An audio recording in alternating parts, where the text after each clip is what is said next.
Welcome to the Renegade Health Boss Podcast, where we push the boundaries of what's possible in health and wellness. I'm your host, Heather Gray, a certified functional diagnostic nutrition practitioner and certified bioenergetic practitioner. And each week we dive deep into the world of physical, mental, spiritual health, biohacking, relationships. But we're not just talking about the basics. I'm bringing you conversations with the true renegades, experts who are challenging the status quo in their fields, breaking barriers, and uncovering the real truth behind what it takes to live an incredible, joy-filled, and optimized life.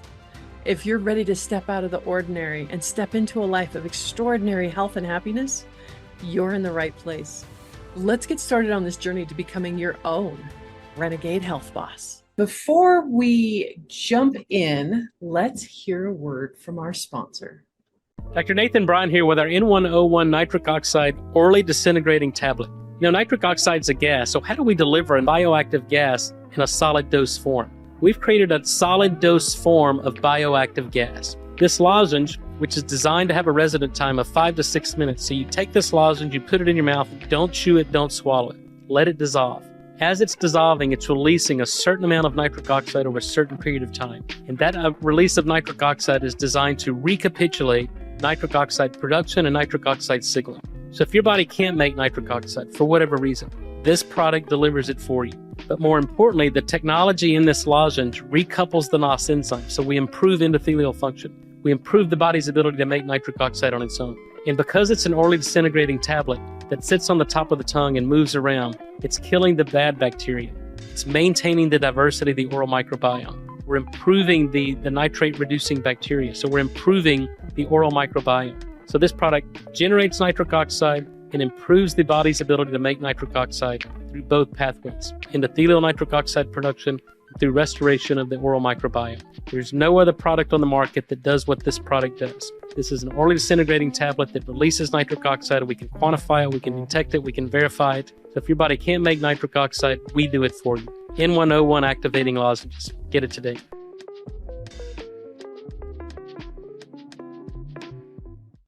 Yay! Let's welcome Dr. Will to the show. Thank you so much for joining us today. Oh my goodness. Thanks so much for having me. Super exciting. I fangirled last year at the biohacking, Dave Asprey's biohacking conference. I was like, oh, Dr. Will Cole, I have to have you on my show. And you were like the most humblest, down-to-earth person I have ever met. And you were so kind, and you were like, absolutely, like didn't even skip a beat. So I want to say thank you first off for agreeing to come aboard and just being an all-around badass person. Thanks so much. I appreciate it. I'm excited we're finally talking again. Yeah, me too. So let's start from the beginning. I'm just so excited. I want to jump ahead, but I have to calm down. Let's start from the beginning. For some of those out there who might not know you as well as I do, tell us a little bit about yourself, how you kind of got into this world of, quote unquote, alternative medicine. And just tell us a little bit about yourself. Yeah. So we can go way back if you want to, way back. I grew up in a family that really was interested in health. I'd say health minded. My dad was actually a bodybuilder in the 80s and 90s. And I thought it was normal to have your dad like lubed up with baby oil and a purple with my mom with like the camcorder, getting the poses right and that sort of bodybuilding world. Turns out not so normal, but there's an intersection, right? I'm not saying everybody in bodybuilding is healthy. They just like look jacked, but my dad was also interested in health. And interestingly, I talked to Patrick Schwarzenegger recently, and his dad, obviously the pinnacle of that space. And him and I had such funny stories of being like a kid with your parents, like in that, like only that space gets it, right? The weird things that you remember. And his dad's like the zenith of all of that. Anyway, so I knew really early on that like my family ate differently and did life differently with wellness early on. And then that evolved to me wanting to I really owned it for myself and made my family look pretty basic because I just got kind of obsessive in a good way, not in a negative way. But like my first job, I worked at the Finish Line in high school, like the shoe store, and I'd use my paychecks at 16 years old to go to the health food store and buy the latest superfoods and random crunchy things that were available at that time. And I was biohacking before it was called biohacking. It was just like optimization. How can you use nutrition and lifestyle changes to optimize how you feel? So in hindsight, kind of a weird kid. I packed all these sort of random healthy foods as a teenager in my, my brown bag for lunches at school. And then I wanted to be formally trained in health sciences. So I went to an integrative health school, Southern California University of Health Sciences outside of LA. And I got trained in this, where there's MDs and DCs and DOs and acupuncturists, oriental medicine doctors, all learning their craft within health sciences. And that's when I really formalized it as functional medicine and graduated, and the rest is history. I started the first functional medicine telehealth clinic in the world. We didn't have the language for 16 years ago when I started that. We called it a virtual functional medicine clinic.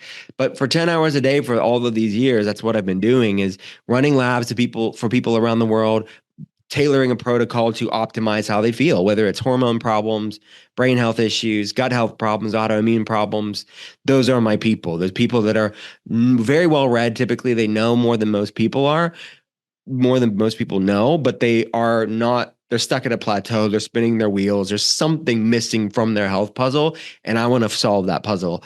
So that's kind of what my day job is. And from that, I've written a few books, I have a podcast, all that stuff, but it's all ripple effects of what our main focus is here as a telehealth clinic, which is our patients. That's incredible. Absolutely. And, I love functional medicine for that very reason. That's the same reason I got into it, is because I was very well versed, very well educated, 27 years of undiagnosed Lyme disease, right? Most of us are a little bit more, well-versed than the regular Joe Schmo, but there was a couple pieces missing. And then that's when I went back to school to become functional med. So yay. Yeah.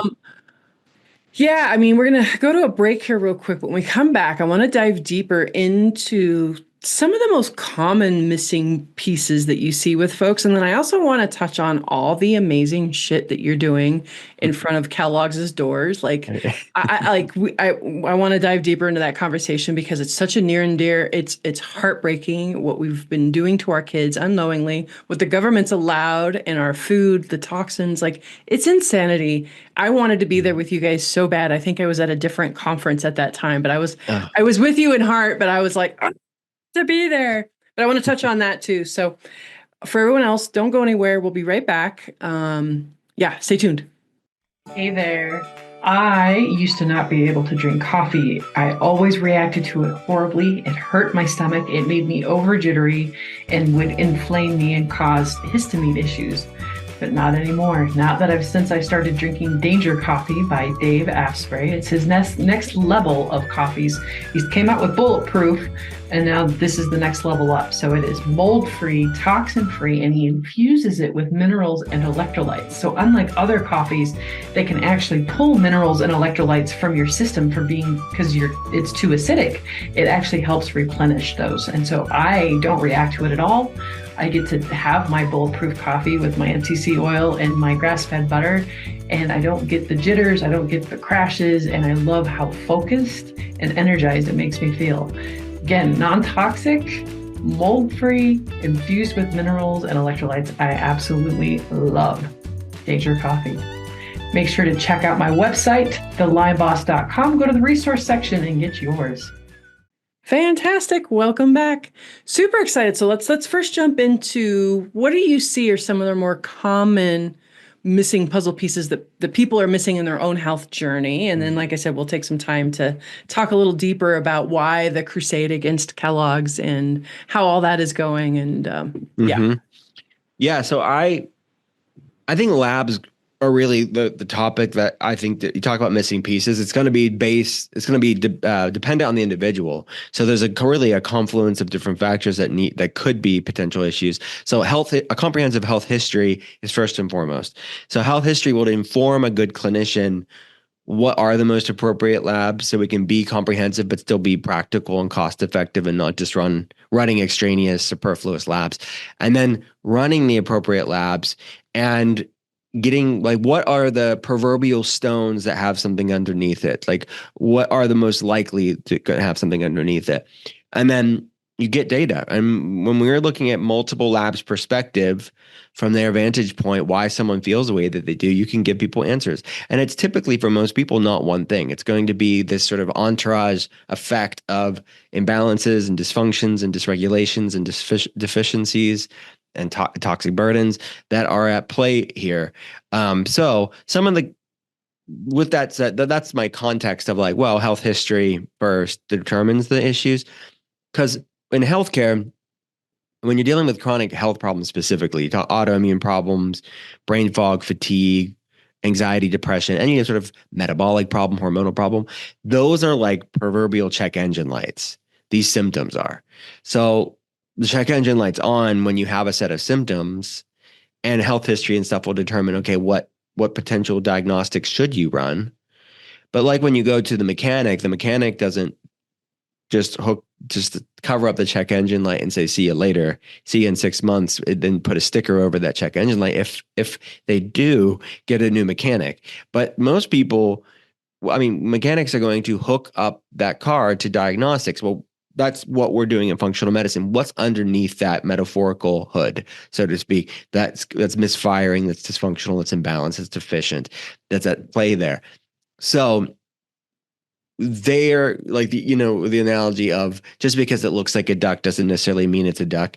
This really applies here. Like you can have chronic fatigue syndrome is a great example, right? CFS, which is implicated with people that have tick-borne biotoxin problems, but doesn't mean everybody with chronic fatigue syndrome has tick-borne biotoxin issues. A lot of people do, but if so, what biotoxins are at play here? Yes, there's a high correlation between CFS, chronic fatigue syndrome, and different HLA gene variants, human leukocyte antigens. Like they have these genetic, either methylation detox or HLA gene variants that predispose to it. But not everybody has those gene variants, but a lot of people do. But let's just say the predominance of people do have these genetic predispositions, that their body's more hypervigilant when they are exposed to a biotoxin. But we have to look at both the epigenetic and genetic components here. So I think understanding someone's bioindividuality with the genetic component is oftentimes a missing piece, because it helps you understand your own bioindividuality from a genetic standpoint. And then on an epigenetic side, what's pissing off the immune system? Use chronic fatigue syndrome as an example, but this could apply to any inflammatory, dysregulated nervous system hormonal problem that's out here. Like, because inflammation is not inherently bad. It's a product of the immune system. So something's dysregulating the neuroimmunoendocrine axis. So we want to look at both the 2/3, the epigenetic stuff, and the 1/3, the genetic stuff, because they're both important. But so I would say, if you want to make general statements about this topic, I think biotoxins are an area that should be looked at. So I would say mold, bacteria, viruses, not to be fear-mongering and make people feel like, they have to be, obsessive about these things. But I would say when you understand the genetic piece, that you almost always will find these genetic variants that helps me understand, okay, why this person's body isn't calming down after they've been exposed to something in the past or currently. But to look at both is important. So bringing context, I think, to these topics is important, not to fearmonger, but to empower people, because when you know where you're up against, you can do something about it. And these are all things you can improve and support and optimize and reverse and heal from. So the biotoxins would be one. Other environmental toxins are another issue that are not talked about enough and not looked at diagnostically enough. So looking at herbicides, pesticides, microplastics, forever chemicals, heavy metals would be another category.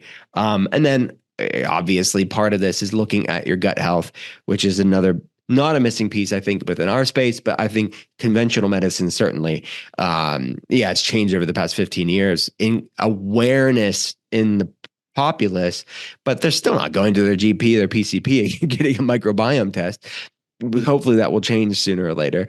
But I think looking at the landscape of where 75% of your immune system is, your second brain, your 2/3 of your immune system, your gut health, it's important.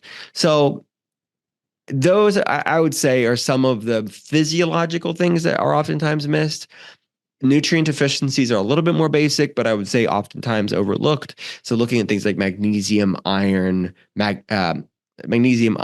vitamins would be another Vitamin one. D. Selenium, zinc, vitamin D. Yeah, we want the optimal for vitamin D to be 60 to 80. Most people are deficient. It's a pro-hormone. It's needed to regulate the immune system, regulate inflammation levels in the body. So I think those are important. But then the non-physiological stuff, like looking at chronic stress, unresolved trauma, and the mind-body component. And that's why I called that my last book Gut Feelings, because it's the gut and the feelings. It's the bidirectional relationship with how the physical, the gut, impacts our feelings. But then how does the feelings impact the gut? How do the mental, emotional, spiritual things like chronic stress and unresolved trauma, how does that literally stored in our body, dysregulating our physiology? So that's kind of, in a nutshell, I have to say, like, my elevator speech on what we find the most through labs. And for the trauma stuff, we have every telehealth patient fill out an ACE score, adverse childhood experiences, and you'll find it highly correlated. The higher someone's ACE score, the more likely they're to have autoimmune, metabolic, hormonal, mental health issues. You're going to find those are definitely common stones that you'll find some critters underneath.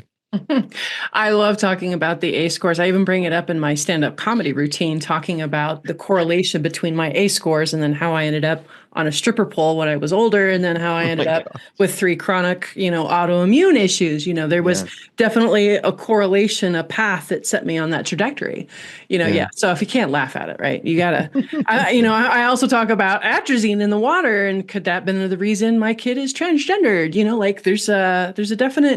There's a definite correlation with these things, and you've got to look at the trauma and the environment and the toxins. You can't just not. Yeah. It's not just one thing. No. And it's sad because we're kind of in a bubble where the people around us know these things, but it's still shocking. I work for Dr. Jen Simmons, a famous cancer doctor, and then my own practice. If I had a dime for every time somebody came in and said, my doctor told me it didn't matter what I ate. My doctor told me diet doesn't matter. My doctor told me, and I'm just like, you've got to be freaking kidding me. Like, they're still telling people these things? Yeah, it's amazing. It's amazing when you look at as at the time of recording, very recently, the FDA just banned Red 3. It's like these artificial dyes. The FDA's equivalents in other countries, they're saying these things are, at the very least, require a warning label. There are thousands of ingredients that are in the American food supply that are highly regulated with warning labels or outright banned in other countries.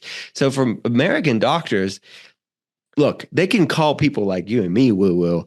They're not going to call the FDA's equivalents in Canada, the EU, and Australia. They're not going to say that. So they're on the wrong side of history when they're that far behind on these sort of basic truths.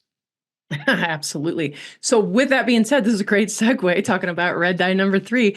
Let's talk about everything that's been going on with you and your buddies out at Kellogg's. Why should we care? What's happened since you started boycotting out there. So let's dive deeper into that. Yeah. So it's been in my day job, as I said earlier, it's always been telehealth, one-on-one concierge. We have group telehealth options. So it's always been bottom up stuff, like grassroots stuff. Right. And, but as we met at the biohacking conference, I love speaking and I love educating on like a bigger platform too, when I'm not with patients. So it's a fun part of my job because it's educating, right? It's educating, it's empowering, it's getting people motivated. It's like Maya Angelou said, when you know better, you do better. And every time I go speak, I'm like, that's my intention of like, when people know better, they'll do better, hopefully. Maybe not right away, but it's gonna be planting seeds. And so the Vani Hari, Food Babe, Jason Karp, Josh Axe, a few people that I've known in the space for a long time, they asked me to come out to Michigan, Battle Creek, Michigan, which I'd never been to Battle Creek, Michigan. I mean, who has? I don't know. But it was a beautiful town, beautiful people. I love the Midwest. And I went out there and we did it because they've been, Vani, Food Babe, has been in the food activist space for many years. So there are many food activists there. There are doctors, practitioners, coaches, people that are just passionate, lots of parents there. Lots of people showed up, many kids, because it was years ago. Kellogg's vowed to remove artificial dyes from their cereal. And then the date that they said they'd remove it by came and went. And what I heard was there was pressure on them from Washington, from the Obama White House, Michelle Obama specifically, is what I heard. I don't know this for certain, but the timeline adds up that there was at least some pressure for them to make that claim that in 2018 or something like this, they would remove the artificial food dyes. But the time came and went, and the Obama administration kind of switched it and went towards exercise and kind of got pushed back from coming after foods, and they changed their MO, is what I heard from insiders that are into politics, which I am not. But that's what I heard from the insiders that are involved, is that they got pushed back from the big food to like quit making this a big thing. This isn't going to work, because politicians receive a lot of their money from big food and big ag and big chemical and big pharma. So it's very unpopular, and because our politicians and DC as a whole are in bed with these big industries. So that never happened. We have Red 40 and BHT, a preservative in Kellogg cereals that are highly regulated. If you go just to Canada or to the EU, Australia, India, these cereals are colored by fruit and vegetable extracts versus artificial dyes, which these, again, the FDA's equivalents in these countries know these things are linked in the scientific literature, at the very least, to hyperactivity and other chronic health problems. And there's very easy alternatives. Kellogg's position at this point, up until this point, was that it hurts sales and kids prefer the brighter colors, and that's why they're doing it. So they're going to follow the law of the land, and until the law of the land says they can't have it, they're going to use the toxic things that are illegal in other countries or regulated in other countries. So we went out there thousands of people signed. It was the largest petition in American history of people signing for the removal of these artificial dyes. So we were there to give them these petitions, and they wouldn't hear us. We all spoke. It was lots of people, got a lot of attention. I saw that for last year, 2024, it was one of the top news stories of the whole year, which is hard to believe. So I didn't like being in the middle of it. I didn't realize how much of a deal it was. So, cause I just went back to seeing patients. I didn't see all of the noise. So I think that there's a lot of things are going on right now, right? It's like now the FDA is banning Red 3, maybe Not Red for 40. another 3 years, unfortunately. Like, yes, right. So exactly. start in your own home. You don't have to wait for the freaking federal government to make decisions. You could start making them for yourself. Well, that's the thing. Because look, a lot of people that listen to your podcast say, I know what they're thinking right now because I've heard it the past couple months, is that they will even if the Kellogg's removes artificial food dyes, who cares? Just don't eat it. Like I hear that comment on a daily basis from people on social media. Just don't eat it. Look, yes, that's the goal. You and I are health aficionados. The listeners of your podcast are largely health aficionados. Even if the artificial food is, even if they're the Canadian Fruit Loops, they're not going to have Fruit Loops. What's the big problem? Why are we picking on Fruit Loops? There's bigger problems. Well, first of all, we have to start somewhere. We have to start with the ingredients that are banned or regulated in other countries, because there's not so much room for argument. We are so behind the times in America. We have to start with where there's a larger global consensus that this is not good for human consumption. And then the rest of the stuff's kind of up for debate. Like people are going to debate, vegans or non-vegans or more mainstream people or more alternative people. There's going to be confusion and debates and fighting all the time about this stuff. But something that everybody should be coming together for are these things that are pretty much not used in any other country but ours. So that's why we started there. The second thing is there's always going to be customers for Kellogg's. I want people to just have informed consent. And part of us going there was just to raise awareness, because they're marketed to, and they're doing the best they can. They don't know a lot about food. I thought, okay, maybe it's not even that many people, but I know because we are in a bubble. But I can't tell you when we did that, how many people, friends of mine that go to church with us or are know my wife. We didn't even know this artificial food dyes. We're swapping out.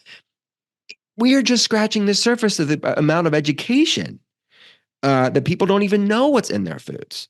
So it was raising awareness on that. And then third, I would say public school systems. There are millions of kids that do not have a choice on the foods they're consuming. They are not fed well at home, and they depend on the public school system for their food. So we need to protect these kids. This overwhelmingly, when you talk about big food and junk food like this, it overwhelmingly hurts poor people and people of color, disenfranchised people. It's not people like us, but it's other people. So for people that talk about accessibility and how health and wellness is elitist, we're trying to help the people that maybe won't go to shop at Whole Foods, but we're trying to make their food a little less toxic. Absolutely.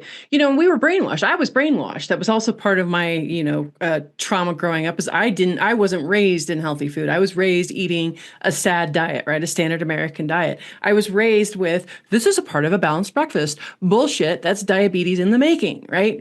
So a lot of people are brainwashed and they're like, it makes so much sense when you give them the information, but they don't even think to look that there's different information because this is what we've been fed for years, right? And we've had this weird trust in the government and what's on TV. And, thank God that a lot of that stuff is starting to fall apart and crumble. And people are starting to wake up and go, oh, shit, what have I been doing? So, it's just been in this lifetime too, where smoking, 5 out of 10, doctors prefer Marlboros, blah, blah, that type of stuff. It's insane.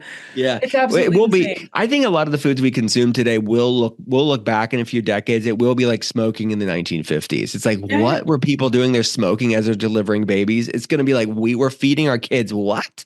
Yeah. Yeah, it's heartbreaking. It's heartbreaking, people. You don't have to have your kid on, ADHD meds. All this. It's great that there's a lot more conversation around neurodivergent and this type of thing, but I feel like that we're now skewing society to these not, things that aren't quote unquote the normal and kind of accepting it and making it normal. It's like the frog in the pot analogy, right? We're slowly turning up the heat to where pretty soon I'm afraid of what's going to happen to people's brains. Well, yeah, you're absolutely right. I'd say when I talk about the autism statistics, it is an interesting phenomenon because you could talk about statistics on anxiety. You could talk about statistics on depression. You can talk about statistics on fatigue, brain fog, any chronic health issue.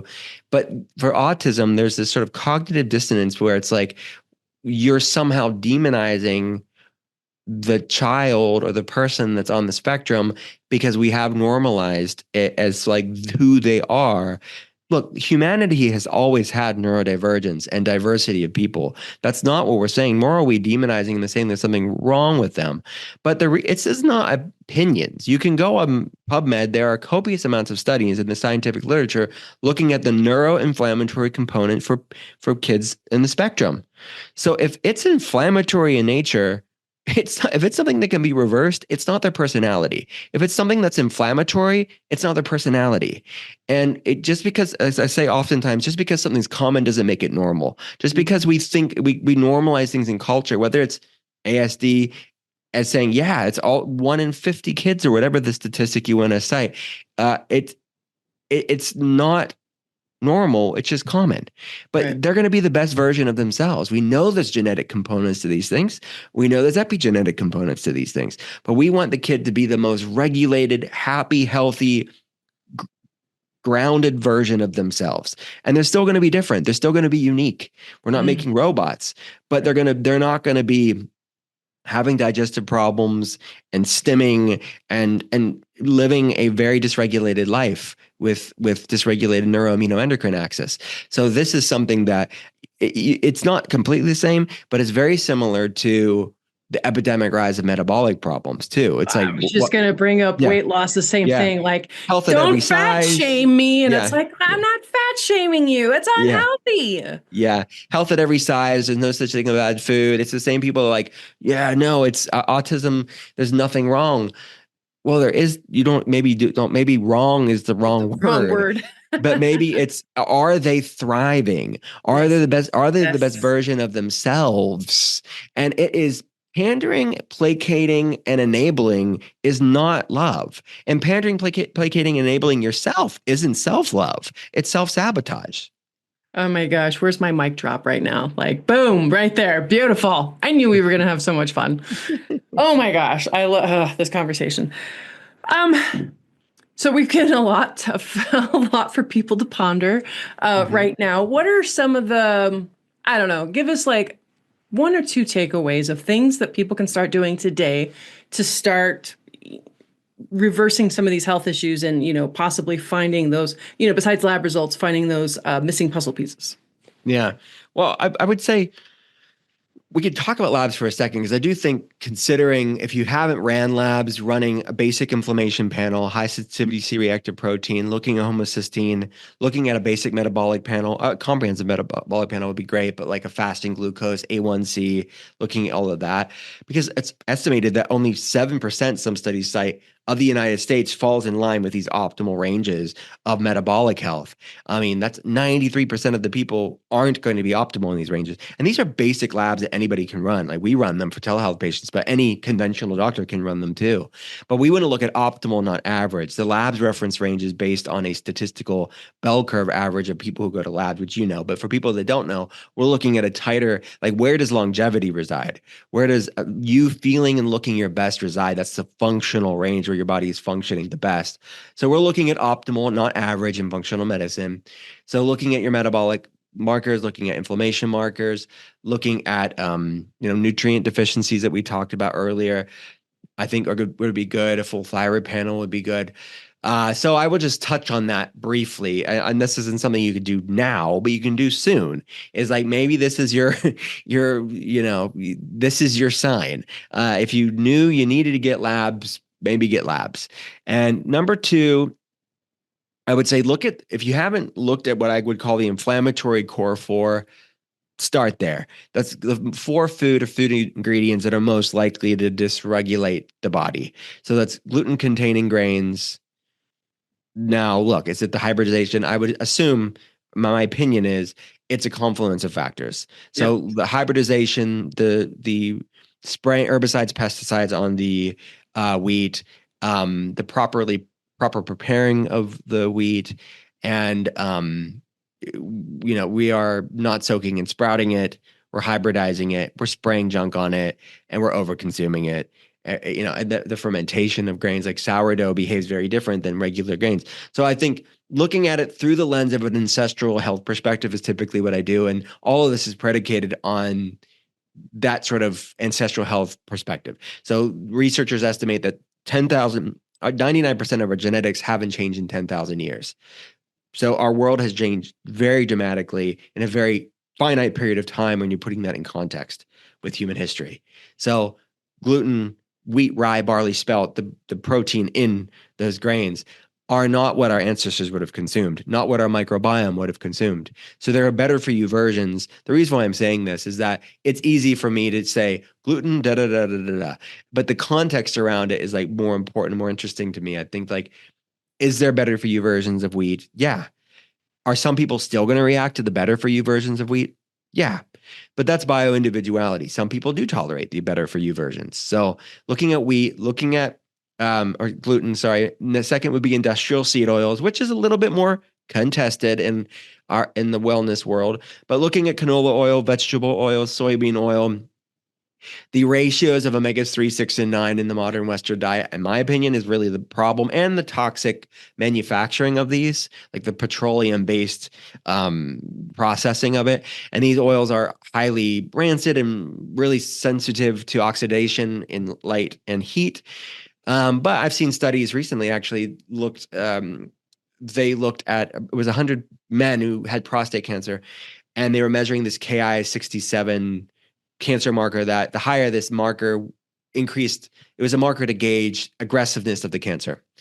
And they increased omega-3s, lowered omega-6, i.e. canola, vegetable oil, soybean oil. After 1 year, the cancer marker significantly decreased. Wow. Then there was another study that looked at colon cancer. It was in vitro. There was no diet intervention, but I do find it interesting that there was lipid imbalance in the colon cancer. It was higher levels of arachidonic acid, which is a polyunsaturated fatty acid. Now, the authors of the study were like, yeah, more studies need to be done with a diet intervention to confirm what's going on with the rise of colon cancer. And is there a link to these high omega-6 industrial seed oils? And their advice, the authors of the study said, yes, you can't draw the conclusion definitively from their study, but their recommendation was hold off on the seed oils until more studies are done. I mean, it was like they were convinced to that degree of being at least careful and thoughtful into the overconsumption of these industrial seed oils. So that's something that I've always recommended for people to look out for. Third would be added sugar, which most people know that. But even the nicer sounding greenwashed euphemisms for sugar, like agave nectar, right? Agave nectar looks like just like so green, right? You're just squeezing agave into my little treat. But the reality is it's high fructose. It's lacking the whole food matrix of fiber and polyphenols and antioxidants, all that stuff. So being mindful of the grams of added sugar in your day. And lastly, I would say dairy. I'm a major fan of raw, organic, grass-fed A2 dairy. Most humans aren't consuming that. They're having the sort of the remnant of itself, homogenized and pasteurized and grain-fed, not grass-fed, and A1, not A2. So it's that ancestral mismatch, that epigenetic genetic mismatch again. So it's not the dairy so much. All of these four things that I just said, it's when humans pretend to be God. And when humans pretend to be God, we pay a price for it. Boom! What a way to land on. God bless you. Oh my gosh. All right. So this is the shameless plug time of the show. Where can people find you, work with you, find your books, all the fun stuff? Everything. Thank you for the opportunity. Everything is at drwillcole.com, drwillcole.com. And yeah, I'm on Instagram at drwillcole. I have a podcast. It's called The Art of Being Well. Every week there's new episodes. So yeah, that's where you'll find me. Fantastic. Thank you so much for your time today. I knew we were going to have a lot of fun. I mean, if you didn't learn something from this, then I mean, there's no hope for you. There's no hope. Just give up now. Throw in the towel. Throw in the towel. Stick a fork in you. You're done. Anywho, God bless. Thanks for tuning in. Have a healthy day. If you learned anything, even one little nugget in any episode, please do not keep us a secret. Like, share, subscribe, and leave a review on Apple, on Spotify. That is how we get this information out there, and we change this paradigm one person at a time. I can't do it by myself. I need your help. Also, make sure to know that disclaimer, anything that you hear on this, you cannot hold Discovering Health LLC, Renegade Health Boss, The Line Boss, or Heather Gray liable for anything. Always consult your doctor before doing anything new. Do not take this as medical advice. This is your disclaimer. And then also, if you want to know the foundations of health, right? All that I talk about on how I get healthy, the absolute foundations: sleep, diet, exercise, what to eat, toxins, how to detox mold, all of it. You can get it in your own course at rhbcourses.com, right? Start your healing journey today as little as $79. Start today, rhbcourses.com. Stay tuned and thanks for joining us.